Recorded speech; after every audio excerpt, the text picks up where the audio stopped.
Rejected क्यों reject हो जाते हैं एचआर इंटरव्यूज के बाद में, इसके बारे में जानना है? वीडियो को पूरा देखिएगा। मैं बताऊंगा आज आप क्यों रिजेक्ट हो जाते हैं एचआर के बाद, एचआर कॉल के बाद या एचआर इंटरव्यू के बाद।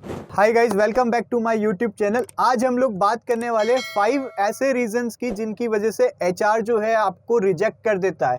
क्या आप भी वो गलती कर रहे हैं? अगर कर रहे हैं तो ये वीडियो को पूरा देखिएगा ताकि आपको डिटेल में पता लगे क्या ऐसी 5 गलतियां जो जनरली कैंडिडेट करता है जिससे वो एचआर उनको रिजेक्ट कर देते हैं। पहला है lack of experience and skills. अब ज्यादातर लोग क्या करते हैं, एक साथ में 50 जॉब के लिए अप्लाई कर दिया, एक साथ में 60, 60, 70, 80 जॉब्स के लिए अप्लाई कर देते हैं। पर एक्चुअल में ऐसा नहीं करना होता है। हर एक जॉब का एक अलग रिक्वायरमेंट होता है। आपको क्या करना है, पहली चीज मैं बता दे रहा हूँ। सबसे पहले आपको क्या करना है, पहले जीडी को पढ़ना है। जॉब डिस्क्रिप्शन अगर आप पढ़ लेते हैं, उसके अंदर जो स्किल्स चाहिए अगर वो रिलेवेंट आप मैच करते हैं, अपने रेज्यूमे को उस तरीके से हाईलाइट करते हैं वो स्किल्स को, तो डेफिनेटली आप सिलेक्ट हो सकते हैं। पर अगर आपने सेम सिस्टम से फॉलो किया, एक ही साथ में अलग अलग जगह अप्लाई कर दिया, हो सकता है एचआर जो है वो आपके रेज्यूमे को पास कर दे, रिजेक्ट कर दे।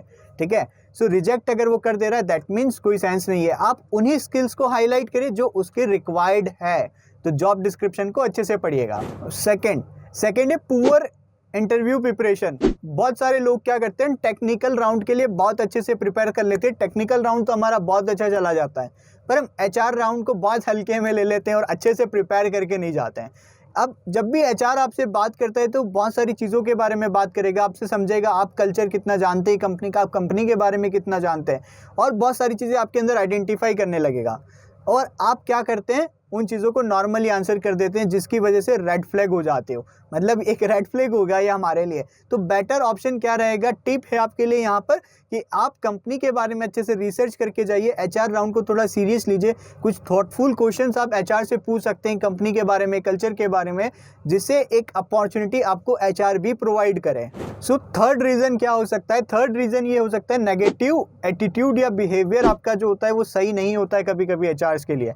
सो इन चीज़ों का ध्यान रखना है। मैं आपको बता देता हूँ जनरली बच्चे गलती क्या करते हैं। गलती ये होता है हमेशा जब भी आप प्रोफेशनल है या चाहे अगर आप कैंडिडेट है जो इंटरव्यू देने जा रहे हैं, आप एचआर राउंड में हम लोग बहुत नॉर्मल ले लेते हैं और हम बहुत कैजुअल तरीके से उनसे बात करते हैं, तो एक पॉजिटिव इम्पैक्ट नहीं जाता है।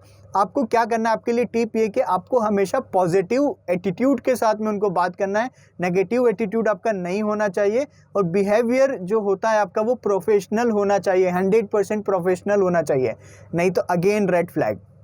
ठीक है, सो ध्यान रखना है, पॉजिटिव बिहेवियर के साथ साथ में एक अच्छे से उनसे बात करना है, ज़्यादा कैजुअल नहीं होना है। सो फोर्थ है poor communication.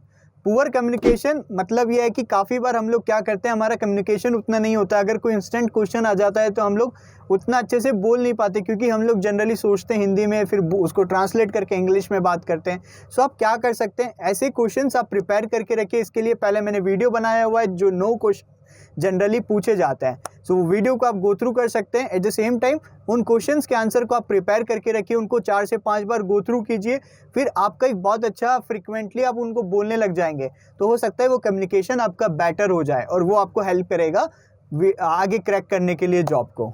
So fifth, over qualification. Over qualification का मेरा मतलब ये नहीं बहुत ज़्यादा एडुकेटेड, या मैं ओवर क्वालिफिकेशन हर मैनर में बात कर रहा हूँ। जैसे कि हो सकता है आप बहुत ज़्यादा कॉन्फिडेंटली आंसर कर रहे हैं, आप नहीं शोकेस कर पा रहे कि आप ज़्यादा लंबे समय तक यहाँ टिकेंगे। आपको हमेशा ये शोकेस करना है कि मैं यहाँ पर अच्छे लॉन्ग टर्म के लिए सोच रहा हूँ।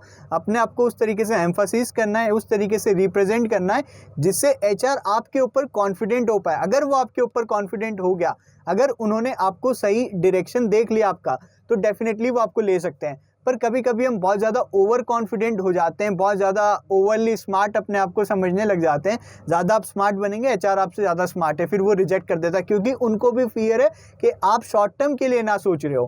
क्योंकि हर एक कंपनी जब भी कोई कैंडिडेट का इंटरव्यू लेती है तो वो हमेशा लॉन्ग टर्म के लिए ही सोचते हैं कि कैंडिडेट हमारे साथ लॉन्ग टर्म के लिए रहें। सो इन चीज़ों का आपको बहुत अच्छे से ध्यान रखना है।